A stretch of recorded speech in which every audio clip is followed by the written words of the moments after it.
Bismillahirrahmanirrahim. Now we are going to discuss the lecture number 33 MTH 202। तो आज का हमारा टॉपिक जो है वो टी डायग्राम के मुतल्लिक है। तो आज हम इस टी डायग्राम को विद एग्जांपल और उसकी स्ट्रक्चर के मुताबिक समझेंगे।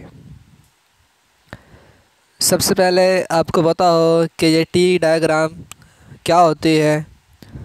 देखें, टी डायग्राम जो है ये यूज़फुल टूल है हमारी लिस्ट के लिए तमाम तर पॉसिबल सीक्वेंस के इवेंट को जानने के लिए।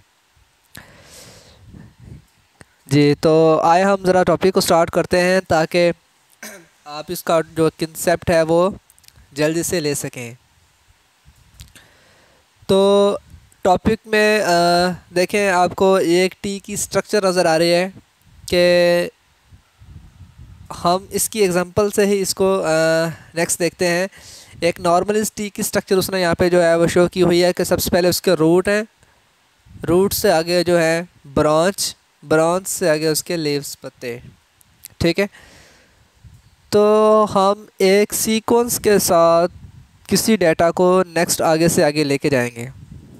सही है, तो हम एग्जांपल की तरफ आते हैं। तो सबसे पहले जो है find the permutation of A B C. हमारे पास 3 नंबर हैं। अगर हमने उसकी परमुटेशन निकालनी हो तो हम उसकी परमुटेशन को किस तरह से फाइंड आउट करेंगे।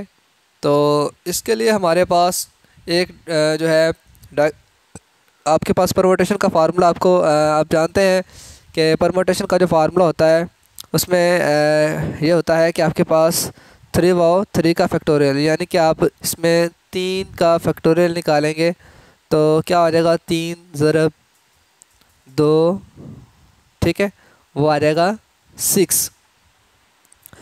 तो यहाँ पर जो है वो 6 आंसर जो है इसका बनता है। तो 6 आंसर कैसे बनता है, आइए हम इसकी स्ट्रक्चर को देखते हैं। अभी हमने कहा है कि 6 परमुटेशन बनती हैं, तो वो 6 परमुटेशन किस तरह से बनती हैं, आइए ज़रा हम इसको डीपली अच्छे से समझते हैं। देखें, ये वो हमारे नंबर हैं ए बी सी। ठीक है, हमने इसकी परमुटेशन का मतलब होता है कि हम हर वर्ड को आगे पीछे करके देखेंगे कितने पॉसिबल तरीक़ों से ए और बी को लिखा जा सकता है। तो मैं यहाँ पे स्ट्रक्चर को आपको समझाता हूँ कि ये किस तरह से बनाई जाती हैं। तो यहाँ पर सबसे पहले आप देख सकते हैं कि हमने क्या किया है, हमने एक दफ़ा ए लिखा, फिर ए के बाद पॉसिबिलिटी है कि बी आ जाए या सी आ जाए। सही है, और अगर यहाँ पर बी आ जाता है तो फिर लास्ट में सी रह जाएगा, और अगर यहाँ पर सी आ जाता है तो लास्ट में बी रह जाएगा। सही है, ये तो था जब हम ए के रास्ते से आ रहे थे। अगर हम ए के रास्ते को छोड़कर बी के रास्ते की तरफ जाएं तो आप यहाँ से देख सकते हैं कि अगर हम इस बी के रास्ते को पकड़ते हैं तो हमारे पास ये चांस है कि या तो सी आएगा आगे या फिर ए आएगा, या तो सी आएगा या फिर ए आएगा। और अगर तो सी आता है, ठीक है, तो उसके बाद हमारे पास यहाँ पे देखें ये बी ए सी और बी सी, इसके बाद क्या रह जाएगा, ए। तो ये कुछ इस तरह से सीक्वेंस को चल रही होती है। इसी तरह नेक्स्ट अगर मैं सी के रास्ते को पकड़ता हूँ तो सी के बाद या तो ए आएगा या फिर बी आएगा। अगर ए आता है तो लास्ट में बी जाएगा, अगर बी आता है तो लास्ट में ए आएगा। तो यहाँ से देख सकते हैं हम। अब मैं आपको टोटल स्ट्रक्चर बता देता हूँ कि ये देखें ए बी सी, फिर इसी तरह से ए सी बी, फिर अगर मैं इसकी तरफ से जाऊँ तो बी ए सी, फिर इस तरह से B C A and C A B C B A. तो ये हमारे पास कुछ रूट्स थे जिससे हम मुख्तलिफ़ तरीक़ों से इसको लिख सकते हैं। ये देखें 6 बन रही हैं, 1 2 3 4 5 एंड 6। तो ये कुछ हमारे पास पॉसिबल वे थे जिससे हम इसको बना सकते थे। अनदर एग्जांपल में हम देखते हैं कि अगर हमारे पास ए क्रॉस बी जो है हमने प्रोडक्ट निकालना हो, हमें ए और बी सी जो है वो सेट भी दिए गए हैं। ए का सेट हमारे पास 1 2 है, बी हमारे पास ए बी सी हमारे पास 3 और 4 हो। तो आइए हम ज़रा इसकी ट्री को बनाते हैं। तो सबसे पहले हमारे पास सेट ए है, तो आपने बिल्कुल जो है घबराना नहीं है, आपने बिल्कुल आसानी से इसको समझना है, बहुत ही आसान है। तो आप यहाँ से देख सकते हैं कि अभी हम जो है वो पहले ए को देखते हैं कि ये मैंने एक ए सेट लिखा, ठीक है। ए के बाद आ रहा था ए बी सी का सेट, तो वो ए से पॉसिबल है ए बी सी, इसी तरह बी से पॉसिबल है ए बी सी, ठीक है। फिर जो अगला सेट था आपके पास, जिसे हमने थर्ड सेट का नाम दिया हुआ था, और वो सेट क्या था हमारे पास 3 और 4 का। तो वो 3 और 4 कहाँ कहाँ पे आ सकता है? वो 3 और 4 इस ए के बाद भी लिखा जा सकता है, इस बी के बाद भी आ सकता है, ठीक है। इसी तरह इस सी के बाद भी लिखा जा सकता है और इस बी के बाद भी लिखा जा सकता है। हर एक के बाद यहाँ पर देखें, यहाँ पे भी उतने ही चांसेस होंगे। अब ये चांस बढ़ रहे हैं। एक तो हमारे पास है कि हम यहाँ से यहाँ तक जाएंगे, 3 कॉम्बिनेशन आएगा, ठीक है। दूसरा हमारे पास होगा कि हम इस ए के बजाय हम बी का सहारा लें और यहाँ तक पहुँचें। फिर एक है कि हम ए का सहारा लें और यहाँ तक पहुँचें। फिर है कि हम ए सी का सहारा लें और 3 तक पहुँचें। एक है कि हम एक बी और 4 का सहारा लें। एक वाला मुकम्मल हो गया यहाँ पर, ठीक है। अभी एक का रहता है हमारे पास ए सी और 4, ये भी हमारे पास क्या है, एक का था। टोटली ये ख़त्म हो चुका। आप बी का देखिएगा, एक आ सकता है जी कि बी ए 3, ठीक हो गया। फिर एक आ सकता है हमारे पास, मैंने कहाँ से शुरू करना है, 2 से शुरू करना, सॉरी 2 ए 4, वो यहाँ बन गया। फिर हो सकता है जी कि 2 से स्टार्ट करूँ, 2 अब एक ही तरफ नहीं जा सकता, बी 3। फिर मैं यहाँ से कहूँगा 2 बी 4, ठीक है, आपको नज़र आ रहा होगा इसके नीचे। फिर इस तरह से 2 बी 3 बी, इस तरह से 2 सी 3 एंड 2 सी 4।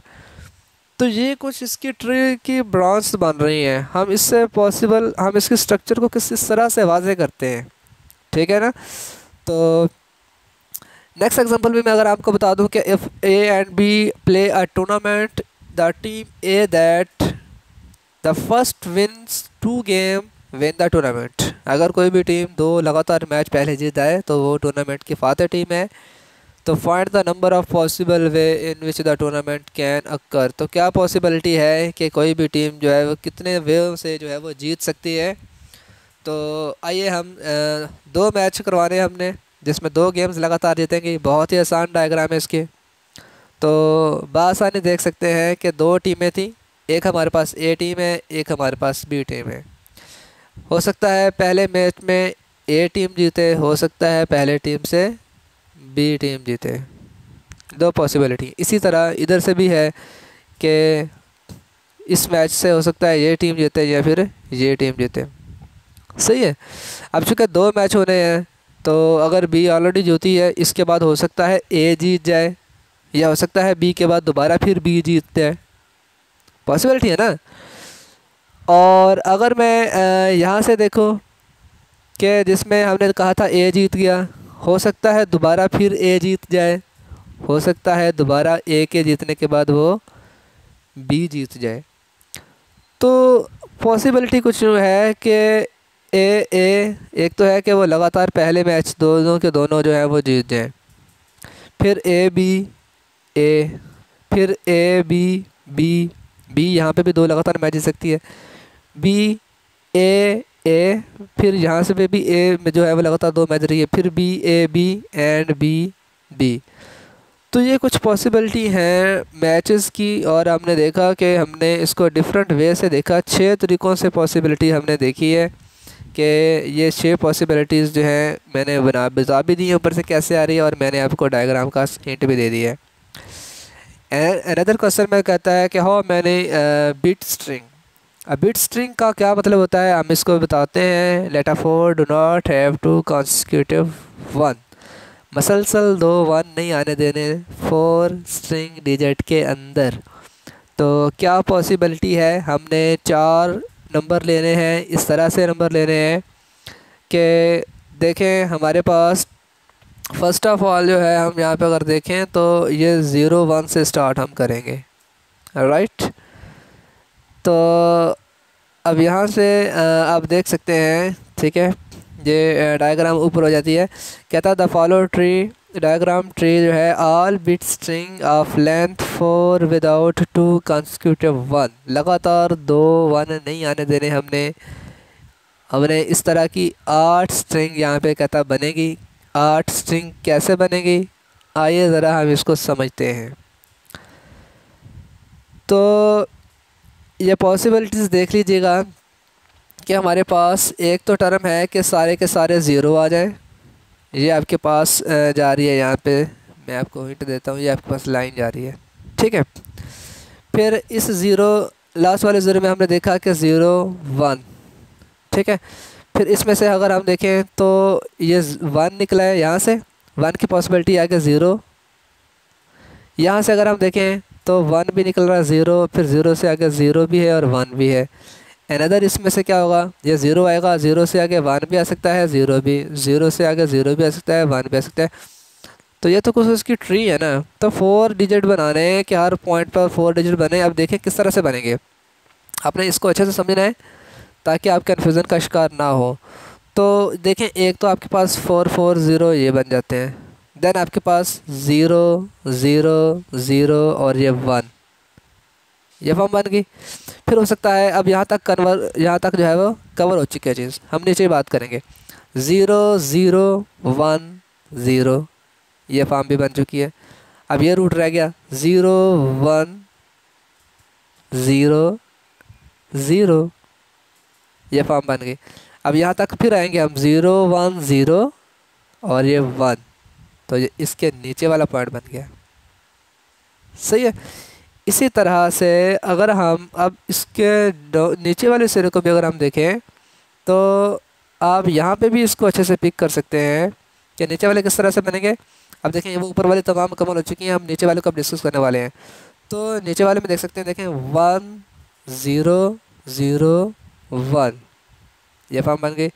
फिर दोबारा से 1 0 0 तक तो आएंगे, लेकिन उसके बाद फिर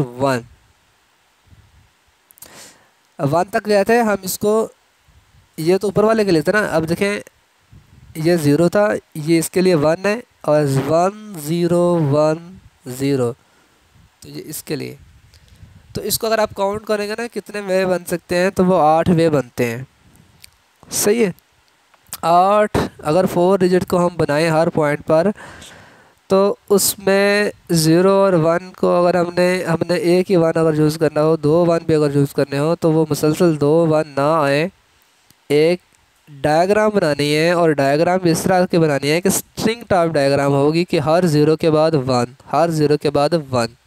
तो उसको हमने जो देखा है कि वो हमारे पास 8 पॉसिबिलिटीज़ बनती हैं, ठीक है। तो ये मैं आपके लिए छोड़ रहा हूँ, ठीक है। नेक्स्ट हम एग्जांपल पे चलते हैं कि the inclusion and exclusion principle क्या होते हैं। तो अनदर इम्पॉर्टेंट टॉपिक है हमारे पास जो है, हम यहाँ से इसको पिक करते हैं कि इसमें देखें 2 तरह की पॉसिबिलिटी हो जाती है कि if A and B are a disjoint finite set. Disjoint set क्या होते हैं, अगर आपके पास लेट अस सपोज एक सेट है, ठीक है, और दूसरा आपके पास जो है सेट इस तरह से हो, ऐसे, अगर आपस में मैचिंग ना करें, मिले ना, तो हम इसे बोलते हैं डिसजॉइंट सेट, सही है। और अगर सेट आपस में इस तरह से मिल जाएं, तो इसे बोलते हैं जॉइंट सेट, कि इसका कुछ पार्ट एक दूसरे से मिल रहा है। जैसा कि ये डायग्राम जो है ये आपके पास जॉइंट सेट के लिए है, ठीक है। तो अगर तो वो डिसजॉइंट सेट है, जैसा कि मैंने अभी डायग्राम में बताया था कि एक यहाँ पे हो तो एक यहाँ पे हो, तो इसमें नंबर ऑफ़ एलिमेंट, अगर मैं इसको ए का नाम दूँ, इसको बी का नाम दूँ, तो ये हमारे पास सम हो जाएगा separate separate n of A n of B. अगर मैंने इनका क्या निकालना है, अगर मैंने इनका यूनियन लेना है, यानी कि इन तमाम को मैंने ए यूनियन है बी अगर कहूँ, तो वो कैसे होगा, इस तरह से अलग अलग हो जाएगा फार्मूला, ठीक है। तो अगर हम बात करें कि अगर वो फाइनाइट सेट हो और आपस में यानी कि जॉइंट सेट हो, तो उसके लिए कैसे फार्मूला बना हो, उसने कैसे बना दिया फार्मूला, ज़रा इसको भी अच्छे से पिक कर लीजिएगा। लेट अस सपोज अगर मैं कहूँ मेरे पास एक ये सेट है और एक ये सेट है। अब देखें इसमें ये वाला पोर्शन जो है वो दोनों का कंबाइन आ रहा है। इसे मैं अगर ए का नाम दूँ, इसे मैं अगर बी का नाम दूँ, तो इस तरह के सेट के लिए हमारे पास ए यूनियन बी का जो आंसर बनता होता है, इसको हम कुछ इस तरह से लिखेंगे कि हमने कहना है जी कि मैं एन ऑफ ए भी लिख देता हूँ प्लस एन ऑफ बी भी लिख देता हूँ। लेकिन आप यहाँ से देख सकते हैं अगर हम एन ऑफ ए भी लेंगे एन ऑफ बी भी लेंगे, तो मतलब कि जो इतना एरिया होगा ना जो दोनों में कंबाइन था, ये 2 दफ़ा आ जाएगा, उधर से भी और इधर से भी। तो इसे एक दफ़ा माइनस कर देंगे ताकि आपका आंसर मोर एक्यूरेट रहे। तो इस केस में हम सब्ट्रैक्ट कर देंगे ए इंटरसेक्शन बी को। यही आपका फार्मूला था, यही आपका फार्मूला था। सही है। आप यहाँ पे देख सकते हैं कि आपके पास फार्मूले में जो सब्ट्रैक्ट आ रहा है वो इसी वजह से आ रहा है कि आपका जो मुश्तरका प्रोसेस है वो सब्ट्रैक्ट करना होता है। तो आई होप आपने इसको अंडरस्टैंड कर लिया होगा। ठीक है, तो नेक्स्ट हम एग्जांपल पे चलते हैं फिर कि there are 15 girls and student and 25 boy student in a class, how many student. अब देखें गर्ल्स बॉयज़ से मैच नहीं करते होते, वो एक अलग सेट है, वो एक अलग सेट है। तो इस पर कौन सा फार्मूला एप्लीकेबल होगा, इस पर फार्मूला जो एप्लीकेबल होगा वो यही होगा कि वो दोनों अलग अलग सेट हैं, इनको सिंपली ऐड करेंगे और ऐड करने से आपके पास आंसर जो है वो क्या बन सकता है। यहाँ पे इनको जब ऐड करेंगे तो 40 आंसर आपका जो बन रहा है, ठीक है, वही आपका एक्यूरेट आंसर होगा, इसमें सब्ट्रैक्ट नहीं किया जाएगा। तो ये आपके पास डिसजॉइंट सेट में आ जाता है। ठीक है, तो ये देखिए उसने ऐड कर दिया। अनदर एग्जांपल में कहता है among the 200 people 150 either swim and jogging और बोथ, हो सकता है वो दोनों काम करें। इसमें देखिए जॉइंट सेट आ चुका है। ठीक है, कि 150 में से कुछ लोग जो हैं 200 टोटल पीपल हैं, तो 150 इधर जिसम और जॉगिंग। ठीक है, तो कुछ जो हैं स्विमिंग भी कर रहे हैं और कुछ जॉगिंग कर रहे हैं और कुछ बोथ दोनों काम कर रहे हैं। यानी कि यहाँ पे अगर हम एस वाला लें, यहाँ पे अगर हम जी वाला लें, तो इसमें बोथ वाले आ जाते हैं ये वाला पोर्शन। तो हमने क्या करना है, इसमें वो सब्ट्रैक्ट वाला फार्मूला इस्तेमाल करना है। ठीक है, आप देख सकते हैं कि यहाँ पे उसने एस वाला को कहा हुआ है जी कि 45 है। ठीक है, क्योंकि कंडीशन कहा है कि अगर 85 जो है वो स्विमिंग करें। ठीक है, तो और अगर 60 स्विमिंग करें एंड जॉगिंग करें, तो ये तो आपका मुश्तरका में आ जाते हैं, यानी ए इंटरसेक्शन बी में आ जाते हैं 60। तो आपने जे वाले फाइंड करने हैं। तो एस वाला आंसर इतना आ रहा है, उसके इंटरसेक्शन का आंसर ये देखें बिल्कुल वैसे ही फाइंड किया हुआ है, और ये उसने जॉगिंग का फंक्शन लिया। तो आई होप आपको क्वेश्चन जो है वो समझना इंतहाई आसान होगा कि ये फार्मूला किस तरह से उसने सब्ट्रैक्ट किया हुआ है, उसमें वैल्यूज़ पुट करेंगे और बआसानी आंसर निकाल लेंगे। अनदर एग्जांपल हम देखते हैं कि suppose A and B are finite set. Finite का मतलब होता है कि जिसमें मुश्तरका हो। तो ये उसकी कुछ प्रॉपर्टीज़ हैं, आपने ज़हन में रखनी है कि जो ए इंटरसेक्शन बी। अब यहाँ से देख सकते हैं कि अगर मैं इस ए की बात करूँ, ए अकेला में अगर मैंने बताना हो तो मैं किस तरह से बता सकता हूँ। तो एक तो सिंपली ये है कि आप ए से बी वाला टोटल सिरा माइनस कर रहे हैं अगर, ठीक है, इस ए से इस बी वाले को अगर माइनस कर देंगे टोटल, तो कुछ हिस्सा ए का भी चले जाएगा। फिर आपने उसी वक्त यूनियन कर देना है किस चीज़ का, कि जो ए और बी का इंटरसेक्शन था वो भी उसमें ऐड कर दें ताकि ए मुकम्मल बन जाए। तो ये आपके पास कुछ इस तरह की प्रॉपर्टी है। ठीक है, तो इसके अलावा ए कम्प्लीमेंट बी, ए जो स्लैश है ना, इसका मतलब होता है कम्प्लीमेंट। इसका क्या मतलब होता है, कम्प्लीमेंट। यानी कि आपके पास जो अगर एक सेट ए है और एक सेट बी है, तो इसका मतलब ये है कि आपने ए वाले को बताना है, उसमें जो बी वाला पोर्शन है वो निकाल देना है। तो मतलब कि ये वाला इसमें से निकल जाएगा, जो मैंने शेड कर दिया ये सारा निकल जाएगा, तो एक जो है वो बाकी बच जाएगा। तो ये यहाँ पे कुछ फार्मूलेज हैं। नेक्स्ट आपके पास एक एग्जांपल दी हुई है कि let A and B are two sets, A आपके पास 10, बी आपके पास 15 है, और ए का कम्प्लीमेंट इज इक्वल टू जो है 12 है, एंड ए यूनियन बी जो है वो इज इक्वल टू 8 है। तो फाइंड ए यूनियन बी का कम्प्लीमेंट। तो आपने क्या करना है, आपने सबसे पहले तो इस फार्मूले को जहन में रखना है। ठीक है, ये फार्मूला आपके पास होता है तो इस फार्मूले में जो है कुछ इस तरह से है कि अगर आपने ए यूनियन बी का कम्प्लीमेंट फाइंड करना है तो यूनियन से बी ए कम्प्लीमेंट को सब्ट्रैक्ट करते होते हैं, यानी कि आपके पास जो फार्मूला बचेगा वो फार्मूला कुछ इस तरह से होगा। आपने मेन जो फार्मूला ज़हन में रखना है ना, जिसके बाद कैलकुलेशन स्टार्ट करनी है, वो ये है, ठीक है, कि यू मतलब होता है आपके पास ये वाला सेट ओवरऑल रेक्टेंगल का। इसमें से आपने बी का कम्प्लीमेंट ए, यानी कि आपने बी से ए वाला सारा निकाल देना है और बी के पास सिर्फ जो सफ़ेद कलर का है ना वो बचा है। सही है। अब इसका कम्प्लीमेंट लेना है आपने यू से, तो वो सारे का सारा आ जाएगा सिवाय इसके, सिवाय बी अकेले के, ठीक है। तो इसी को फर्दर जो है उसने यहाँ पर जो है सॉल्व किया हुआ है कि सॉल्व करने से क्या होगा कि यू का कम्प्लीमेंट वैसे का वैसे है और बी कम्प्लीमेंट को हम कुछ इस तरह से भी लिख सकते हैं कि हमने पहले फर्दर इसको फाइंड करना है। कैसे फाइंड करना है?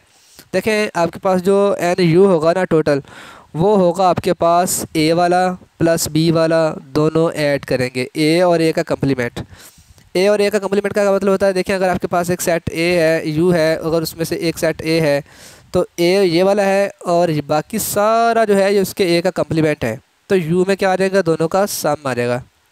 तो दोनों उस क्वेश्चन में गिवन थे, आप देख सकते हैं दोबारा से। तो यहाँ पे इसका आंसर आया था 22। फिर बी कम्प्लीमेंट ए, इसका अगर आंसर निकालना है तो आप देखें बी कम्प्लीमेंट ए किस तरह से फाइंड आउट कर सकते हैं। आप बासानी देख सकते हैं कि अगर मैं इस रिलेशन को समझाऊं कि ये कैसे बन जाता है, तो देखें बी कम्प्लीमेंट ए का मतलब होता है कि आपने अगर बी का सेट आपके पास ये जो टोटल है ना, उसमें से ए वाला जितना भी हिस्सा बी वाले में शामिल हो रहा है वो भी ख़त्म हो जाएगा। तो बी का कुछ ये हिस्सा ऐसे जो बच रहा है ना, ऐसे ये वाला बी का हिस्सा जो सफ़ेद कलर में नज़र आ रहा है, इसको कहते हैं बी कम्प्लीमेंट ए। और ये कैसे है, ये किसके बराबर है? अगर आप टोटल बी की बात करें तो उस टोटल बी में से जो ए और बी का मुश्तरका है ना वो निकाल दें। यही आपके पास यहाँ पे कह रहा है वो कि ए और बी का मुश्तरका बी से निकाल दें तो आपको अकेला बी का कम्प्लीमेंट शो होगा। तो ये हमने क्यों निकाला? क्योंकि हमें रिक्वायर है, किस चीज़ में रिक्वायर है? हमने इसको यहाँ पे पुटिंग करनी है वैल्यूज़ को, ठीक है। तो आगे जब आपको जब भी फाइंड हो जाएगा तो हम बआसानी जो है इसमें पुट करेंगे और आपका आंसर आपके पास होगा। बिल्कुल इस तरह से ये एग्जांपल है, ये भी आपने खुद करनी है अगर आपको प्रॉब्लम हो। इसी तरह से ये है कि 18 पीपल हैं जो रीड कर रहे हैं इंग्लिश न्यूज़पेपर को और उर्दू न्यूज़पेपर को, तो 18 जो है वो ए इंटरसेक्शन बी में आ जाते हैं, ठीक है। ए इंटरसेक्शन यू, चूँकि एक इंग्लिश का है और एक उर्दू का है, देखें सॉरी इंटरसेक्शन कहते हैं मैंने यूनियन, चूँकि बहुत है, दोनों काम कर रहे हैं, ये पीपल जो है वो दोनों काम कर रहे हैं, इस वजह से ये किस पोस्टर में आ जाते हैं? ए यूनियन बी के आ जाते हैं। एंड उसने कहा है कि given 5 people only read English newspaper, तो जो 5 हैं ये आपके पास आ जाते हैं एन ई वाले पोर्शन में कि ये सिर्फ़ और सिर्फ कितने हैं जो इंग्लिश को ही न्यूज़ पेपर को रीड कर रहे हैं, ठीक है। एंड 7 रीड बोथ, ठीक है, 7 रीड बोथ क्या है? तो 7 जो सिर्फ़ और सिर्फ इंग्लिश को कर रहे हैं ना वो आपके पास आ जाते हैं ई एंड इंटरसेक्शन यू, ठीक है, बोथ में आ जाते हैं। ये जो 5 आ रहा था ना ये सिर्फ़ और सिर्फ है, मतलब कि अगर इसमें उर्दू वाले शामिल हैं तो वो निकाल दें, स्लैश डाल के इसमें यू लिख दें ताकि अगर इसमें उर्दू वाले मिक्स हो रहे हैं तो वो निकल जाएं, ठीक है। तो फाइंड जो करना है वो यहाँ पर ये है कि find the number of people who read only Urdu, यानी कि हमने एन यू वाले फाइंड करने हैं सिर्फ, ठीक है। तो सबसे पहले तो हम देख सकते हैं कि कुछ इस तरह से पॉसिबिलिटी है कि कुछ लोग इंग्लिश वाले हैं, कुछ लोग उर्दू वाले हैं और कुछ कंबाइन वाले हैं, सही है। तो फार्मूले में अगर हम देखें तो ए ई यूनियन इंग्लिश और यूनियन उर्दू, ठीक है, वो किस तरह से आएगा? अगर मैं ई वाले अकेले की बात करूं तो वो आएगा ई में से यू को निकाल दूं, इस उर्दू वाले को निकाल दूं, फिर आ जाएगा ए और यू यानी कि दोनों के कंबाइन वाले, फिर आ जाएगा कि मैं ई वाला निकाल दूं यू से, तीनों का सम आ जाएगा, इसका सम और इसका सम। तो यू जो है यूनियन जो है वो दरअसल सम के लिए ही इस्तेमाल हो रहा है यहाँ पे।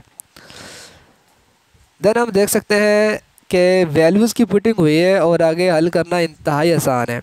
मेन चीज़ जो आप लोगों ने समझनी है वो ये है कि ई कम्प्लीमेंट यू का आंसर कैसे है, या फिर यू कम्प्लीमेंट ई का आंसर कैसे है। तो अगर आप लोगों ने इस चीज़ को पिक कर लिया, ये वाला क्वेश्चन भी बिल्कुल सेम टू सेम है, ठीक है, आगे लेक्चर ख़त्म हो जाता है। तो आप लोगों को मेन चीज़ जो है इसी चीज़ को पिक करना है, ठीक है, जिसमें सिर्फ़ और सिर्फ ई की बात कर रहा है। तो आपने करना क्या है, उसमें मौजूद जो यू वाला है वो निकालना है। वो कैसे निकालेंगे, तो वो आप कहेंगे ई/यू, यानी कि अगर यू वाले हैं तो निकल जाएं, तब वो आपके पास ओनली ई वाला आएगा आंसर। अगर ओनली यू वाला निकालना है तो आप लिखेंगे U/E, यानी इसमें ई वाले निकल जाएं। और अगर आपने मुश्तरका बताना है तो फिर आप कहेंगे ई इंटरसेक्शन का नाम लेंगे जिसमें दोनों कंबाइन आ जाएंगे यू, ठीक है। तो फिर आपको सिर्फ और सिर्फ ये वाला दरमियान वाला शेड इसका आंसर आएगा। लेकिन अगर आपने ई यू सारा ही निकालना है तो तब आप कहेंगे ई यूनियन यू, ठीक है। तो फिर उसमें वो सारा आ जाता है। इस चीज़ को अगर आपने पिक कर लिया है ना, तो आपके लिए ये क्वेश्चन कुछ भी नहीं है, बहुत ही आसान क्वेश्चन फिर आप लोगों को लगेंगे। ओके, अल्लाह हाफिज़। अगर किसी को कुछ पूछनी हो, समझना हो, तो वो कमेंट में यहाँ पर जो है किसी भी चीज़ के बारे में हिंट दे सकता है, मैं इंशाल्लाह आपको उसका आंसर दे दूँगा। ओके।